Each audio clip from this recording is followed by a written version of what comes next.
Hello, this is my vintage Hamilton 600, a diver's watch from around 1967, late 60s. I'm going to show you around it. Now, regular viewers will know, I like to point out right at the beginning of my videos, I am not an expert. I know a few things from the research that I've done, but the main aim of these videos is to give you a little guided tour of the thing. So the thing in this video is this beautiful watch. I'm going to give you a little guided tour, show you some of the features, point out some bits and bobs. So if you're up for that, let's get cracking. So the Hamilton 600, this one, is, I'll just flip it to the back. It's got 600 written on the back, and the 600 refers to feet. So it's waterproof to 600 feet, or it would have been back then. And interestingly, I did find this out whilst I was doing some research. Waterproof was a claim that watch manufacturers made up to a certain time, and then they realized you couldn't really say waterproof. That was way too big a claim, and so they changed it to water resistant. So even now divers watches are water resistant. It's very rare to find something that claims to be waterproof. Anyway, so this is the Hamilton 600. It's also known by other names, the Hamilton Aquadate or the Hamilton Cape Horn, and you might have the writing here at 6, it may say Cape Horn. They're all essentially the same watch. It's a Hamilton in a super compressor case, so an EPSA cased super compressor watch with this. I mean, if you're familiar with the super compressor, that's what they look like, isn't it? You've got the crosshatch crowns, you've got this shape, very distinctive shape case with those lugs, the big dome crystal. So EPSA cased it. Various brands then put their watches into those cases, and this is what Hamilton did with the case. So let's have a little look around it together. So at the bottom right, we've got the crown for changing the time and the date. So I'm just going to, it's not screwed in, which might cause some concern for some people. I'm just setting the time so that we can see the beautiful logo. So let's start with the logo. There we go. So at 12, painted on, is the Hamilton logo, the vintage H, and the italic Hamilton, and then automatic, and that's it for writing. As I said, you might see versions of this that say Cape Horn or Aquadate, and mine it's just Hamilton automatic. And then if we go all the way down to the bottom, T Swiss T. So T being the tritium that they use for the loom. So whilst we're talking about loom, let's have a look at that. So each of the indices has metal. They're all applied. So they've got these metal oblongs with very generous serving of what is now sort of custardy cream loom, which is tritium in the middle. I'm talking about things that you can see, not necessarily helpful, but we're specifically talking about the loom. So we've got loomed indices at 12, slightly chunkier than the others. The 6 matches the 12 and the 9. The others are slightly stubbier. And then at 3, there is no loom at all, not even a dot, but there is a very nicely framed date window with black on white date wheel. The hands set match the indices, quite chunky, silver framed hands with sorry about the focus, big serving of loom stripe down the middle, and the hour hand and the minute hand are distinctly different in length only, but you can definitely tell them apart. And then the second hand, ticking relatively smoothly away, has a lovely little lollipop full of loom again at the tip, with a nice little bit of counterbalance hanging over the other end as it swoops round, swishes round. And it's lovely, isn't it? So the second hand reaches nicely to the dashes and the indices. Everything super legible. It all makes sense. In terms of design, everything ties together. It's just a fantastically designed dial. Colour-wise, super compressors of that era tended to be black dialed. Hamilton made this lovely silver sunburst dial, which, so this watch is what, 30, 50, nearly 60 years old. The silver has patinaed a little to become a champagne sort of sunburst, champagne sunburst. And in very, very bright light, it's silvery. In any other light, it has this sort of champagne hue. If I just zoom out a little to give it a little more context, there you go. Really beautiful. So the silvers, the sort of cream, now the loom is cream. It all ties together to make for this very pretty dial. I think that is very, very pretty. Around the outside of the dial is the inner bezel, and it's very shiny, slightly, let's see if we can get, it's difficult to see, slightly domed with a little bit of loom at the start, at the 12, and it's operated by this cross-hatched crown at 2, and it's very chunky compared to the dial. We'll measure it later. And the gearing on it is very satisfying. So it turns very slowly, but super smooth in both directions.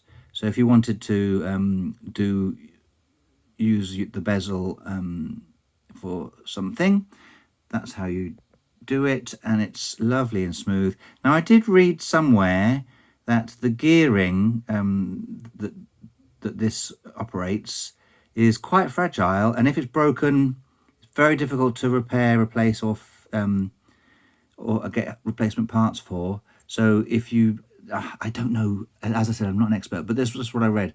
So if you were looking for one, you want to make sure that the inner bezel is functioning and smooth. This one is lovely and smooth. So I set it to 12.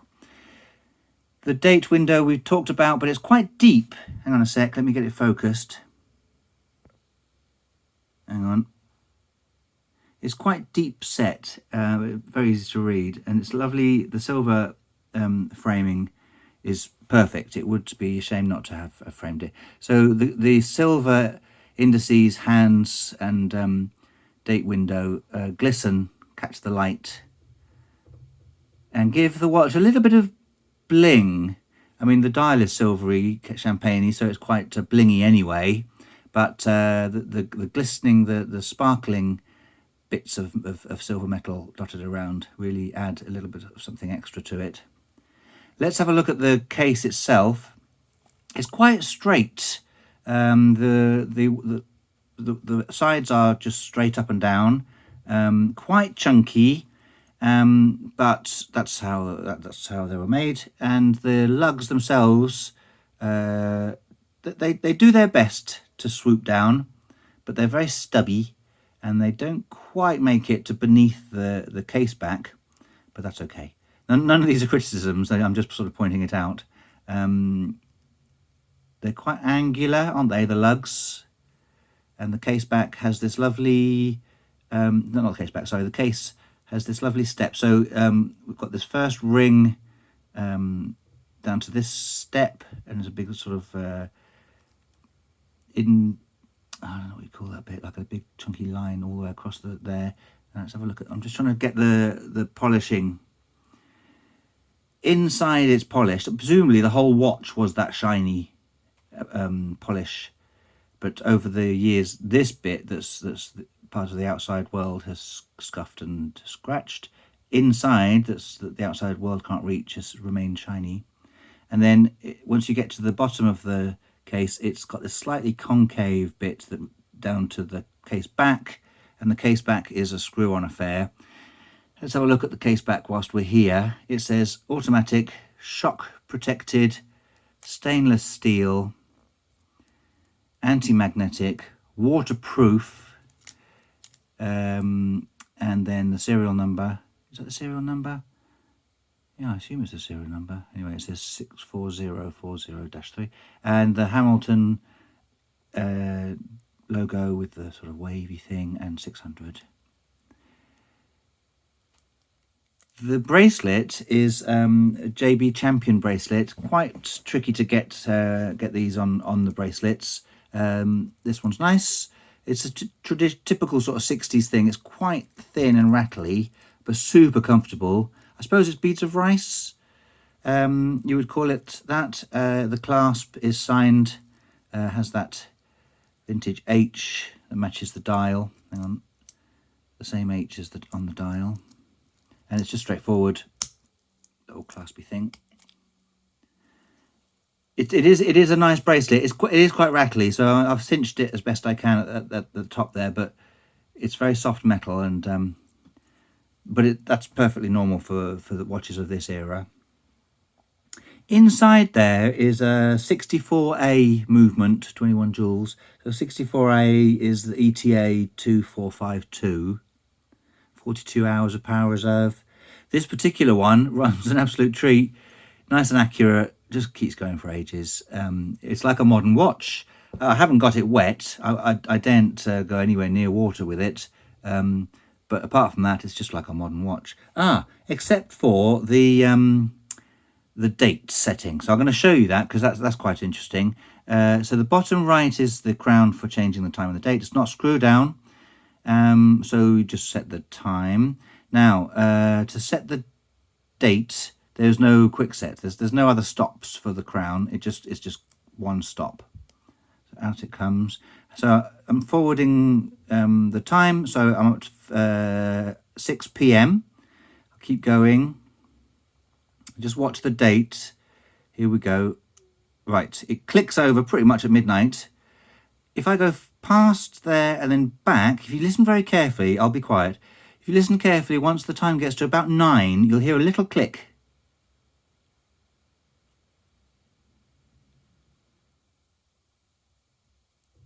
There, 8:30 it was. That means I can go forwards to another date. Here we go, midnight 25. Okay, I'm going to go back, listen again at 8:30.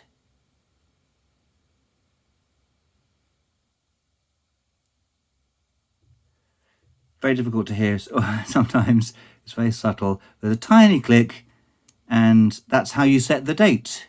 So you just sort of go back to 8:30, forwards to midnight, keep going until you've got the date that you want, and then set your time. And that's how you do that. And it works fine. It's buttery smooth, very solid.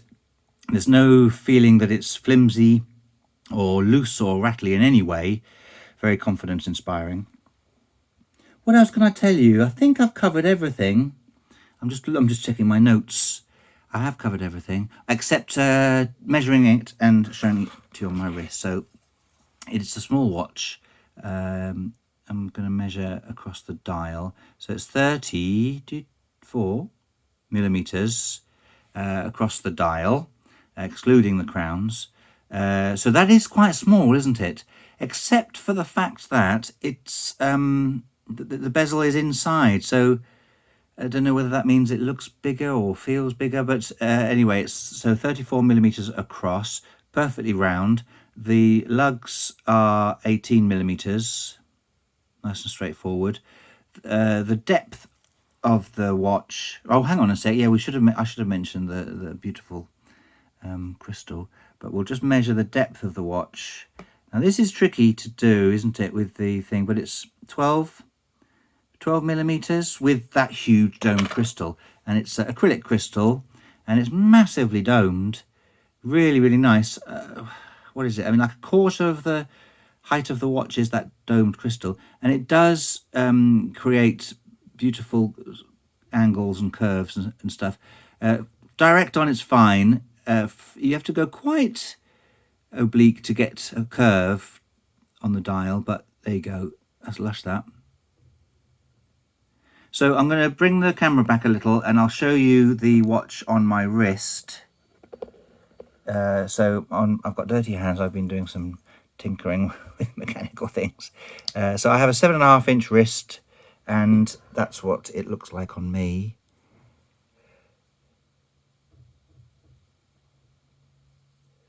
It's so easy to wear. It's really comfortable. As I said, accurate. The power reserve is excellent. The setting the date is not really much of a hassle. It's super comfy. I really enjoy wearing that, and it's just got a lot of charm, huge amount of charm. And this particular one is in great condition. Really like this one. Hopefully you've enjoyed my little guided tour. Have a comment below. That would be nice. Keep it friendly. I'd appreciate that. A like, a subscribe. You know, all the usual YouTube things. Have a look around my channel. I do other watches. I also do knives and EDC gadgets. Have a look. There might be something that you find interesting. Otherwise, thank you very much for sticking with me. I'll take one last look around, and I'll bid you farewell. See you soon.